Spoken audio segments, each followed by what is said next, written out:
Good morning. Our scriptures today is 2 Kings 2, verses 1 through 18.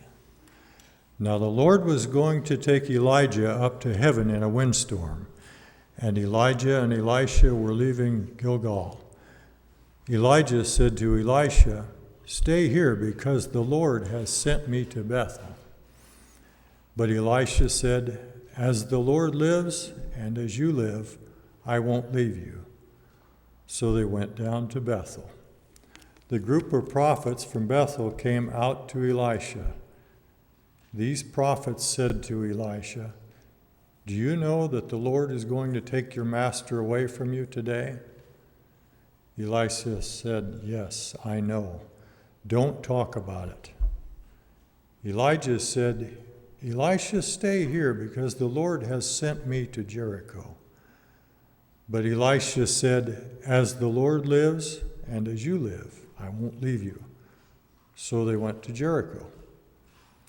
The group of prophets from Jericho approached Elisha and said to him, "Do you know that the Lord is going to take your master away from you today?" He said, "Yes, I know. Don't talk about it." Elijah said to Elisha, "Stay here, because the Lord has sent me to the Jordan." But Elisha said, "As the Lord lives and as you live, I won't leave you." So both of them went on together. 50 members from the group of prophets also went along, but they stood at a distance. Both Elijah and Elisha stood beside the Jordan River. Elijah then took his coat, rolled it up, and hit the water.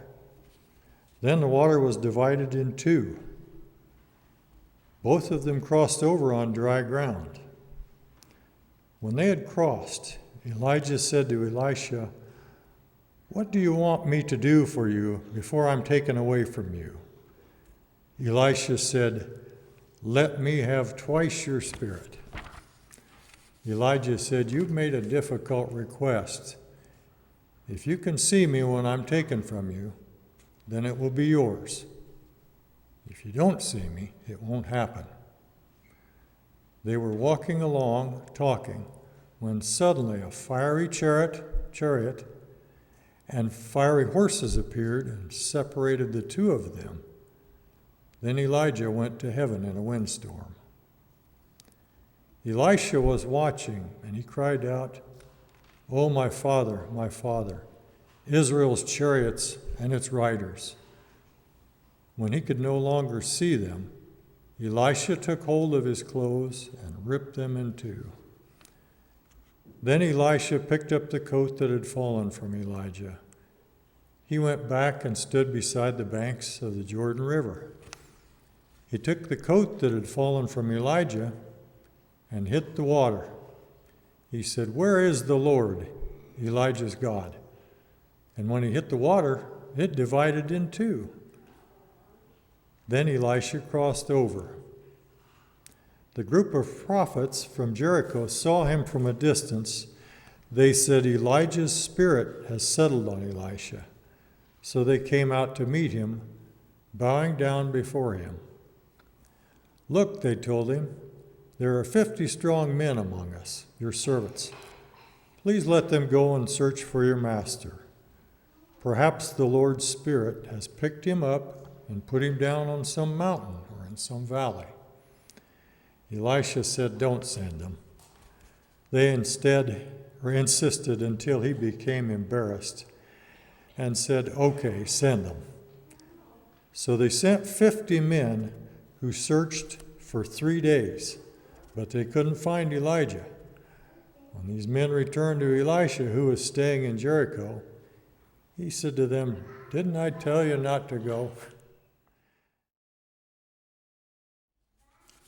The second part of our reading will be 2 Kings 2, verses 19 through 25, and Hebrews 13 through 17.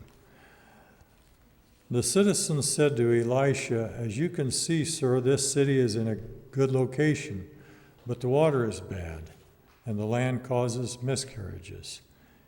He said, "Bring me a new bowl and put some salt in it." They did so. Elisha then went out and threw salt into the spring. He said, "This is what the Lord has said. I have purified this water. It will no longer cause death and miscarriage."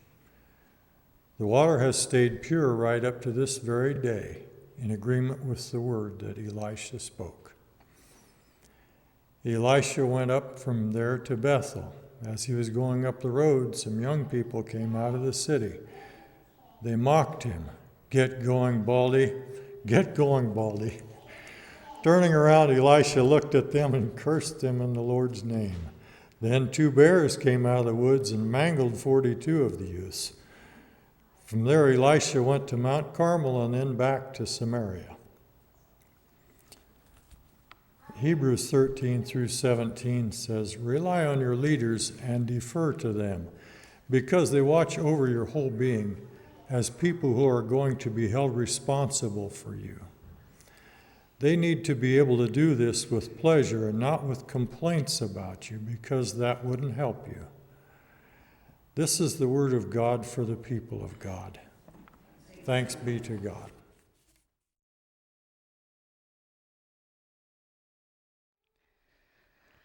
We don't talk about this story in Sunday school, friends, because it is a complicated story, right? When I was in high school, we had a substitute teacher that we loved.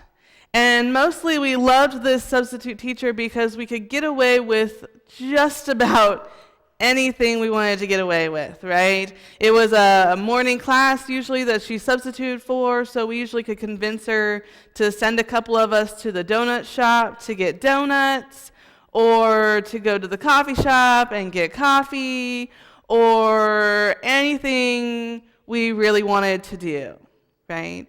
And I suppose probably if you think back, there probably was maybe a substitute teacher that was similar to that in your, maybe not. You guys don't have donut shops or coffee shops here, but you probably have a substitute teacher that you maybe didn't listen to the way you should have, right? A substitute teacher that didn't hold the same authority that your regular teacher holds. For me, I think also babysitters are sometimes like that, right? You have a babysitter and you can get away with a whole lot more than you could if mom and dad were around, because they don't hold the same authority. So the story today is Elijah and Elisha, and like I was telling the kids, it's complicated because their names are basically the same. In fact, when I was pregnant with the twins, I had a friend that told me I should name the twins Elijah and Elisha. Nick nixed that one like super fast, was like, that's not happening. They also came up with the name Ebenezer, just on a side note, which also now in hindsight would have been really complicated coming here.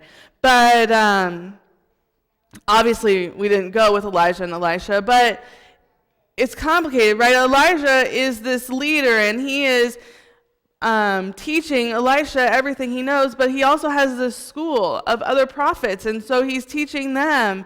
And then Elisha gets called up by God, right? God ascends him into heaven on a chariot of fire, which, how do you describe a chariot of fire to a bunch of kids? You can't teach this in Sunday school, right? Because what does that look like? And how does he not burn up? And what is this? I can see the questions, right? I've got them in my own head. So Elijah is ascended into heaven on this chariot of fire, and the cloak falls, and this means that Elisha is to pick up this cloak that is Elijah's, and is now the new leader. And people look at Elisha and they say, I don't think so. Like, this doesn't make sense, right? A chariot of fire, sure, Elisha, like, whatever you say. And so they're like, we're just going to go search for Elijah, because that makes more sense than just following Elisha. And so Elisha was like, don't go search for him. He's not there. But they go anyway, and they search for Elijah, and he's not anywhere to be found, right? And so they have to kind of follow Elisha. But they don't really want to. They don't want to give him the same authority that they gave Elijah. He's not proven. It's not real. And then Elisha's walking down the road and these kids mock him, right? They say, "Get out of here, Baldy," which of course make Dave laugh, but makes me laugh too, right? Because what an insult, right? You're walking down the road and like, "Get out of here, Baldy." First of all, rude. He was follically impaired, right? Second of all, this is your leader, right? Elisha is your new prophet. He is your leader.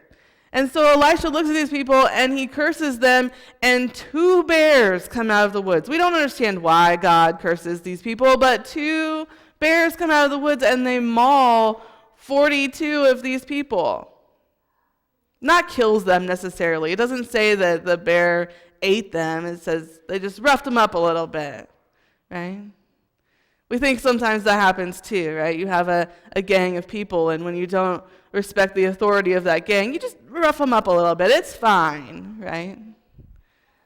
But suddenly now Elisha has the respect that he's supposed to have. We don't understand it. It doesn't make sense. Why would 2 bears come from the woods and maul these people, and then suddenly everyone follows Elisha, right? Except for that it kind of does make sense. Because when things don't make sense in our lives, what do? We often look towards our spiritual leaders for the answers that we're seeking. September 11th is kind of an interesting example in this, in that we don't know why it happened, right? Right following September 11th, everyone was kind of like, what is happening? But churches saw a significant increase in their attendance because people were searching for some kind of answer that no one else had. They looked towards their spiritual leaders to say, why did God do this?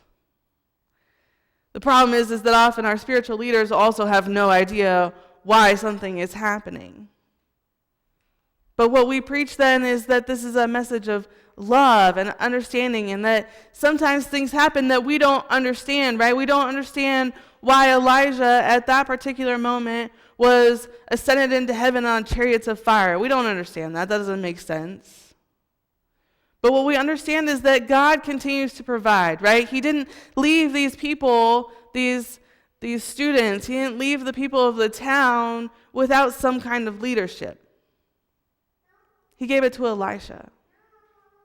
And even when we don't agree with that authority, right, because haven't we all had political leaders or spiritual leaders at one time or another that we didn't agree with, that we didn't think was running things the right way, that wasn't making the right decisions in some way or another, and we want to look at them and say, "Get out of here, Baldy. You are the worst thing that you could possibly have been put here," right? We've all had those moments.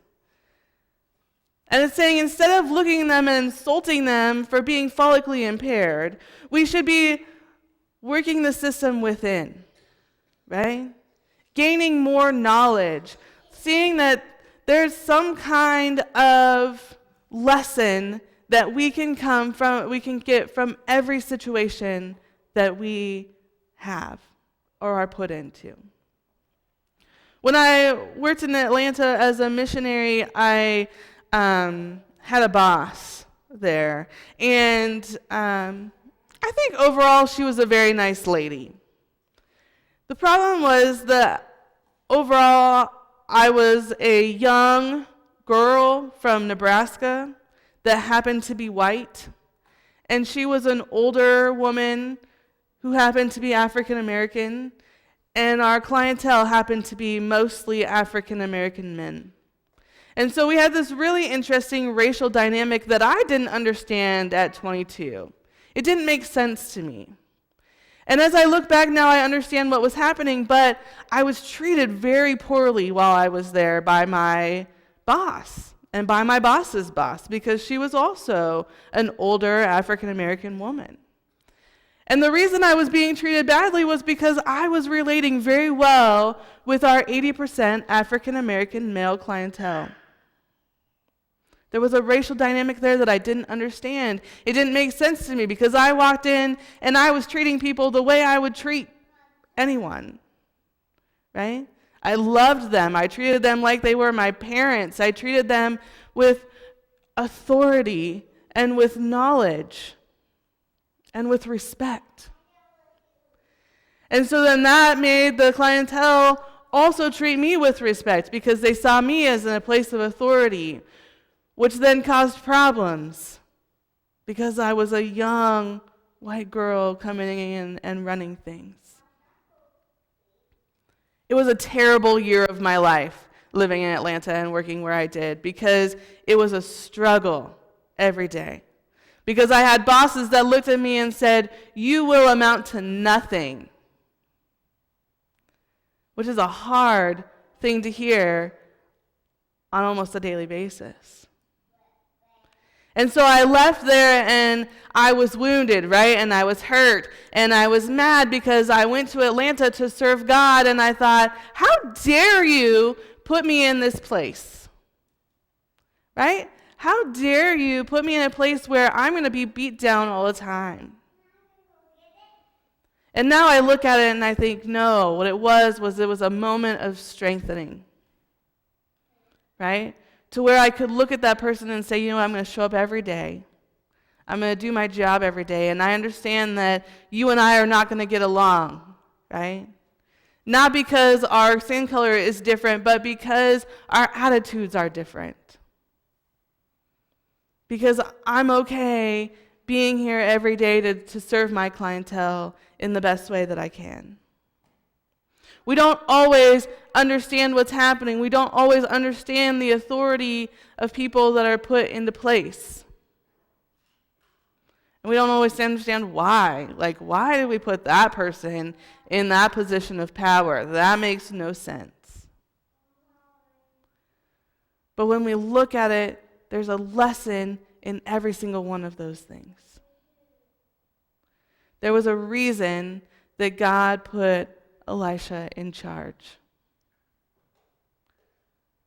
And although the people at the time didn't necessarily understand it in that moment, and God used an unusual circumstance of bears coming and mauling people, the lesson was there. That we need to hold our leaders and have respect for our leaders and know that they hold authority. And that if we don't agree with what's happening there, you can't insult them with terrible insults, but to gain knowledge, work the system, and bring a new person into authority. Sometimes we choose to act like little kids and throw insults. We choose to be angry about the people that are in authority, right? We choose to use words like, well, that person is not my pastor. That person is not my president. The truth is, that person holds authority. And we need to respect those people, whatever they are, whoever they are, for that moment. Figure out the lesson. Work to do better the next time, right? What parts of our lives are we not respecting the authority that are set out? What places in our life are we not showing respect for the people that are in charge? And maybe you're going to look at me and you'll say, Michelle, I've got this handled, right? I always show people respect that are in authority. But do you? Because I don't always, right? Sometimes I want to look at people and be like, you know what? Forget you. I don't care that you're in a point of authority at this moment.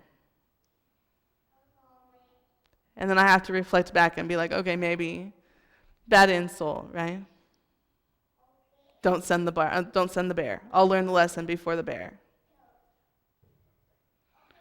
What places are we not holding the appropriate people in spaces of respect and authority?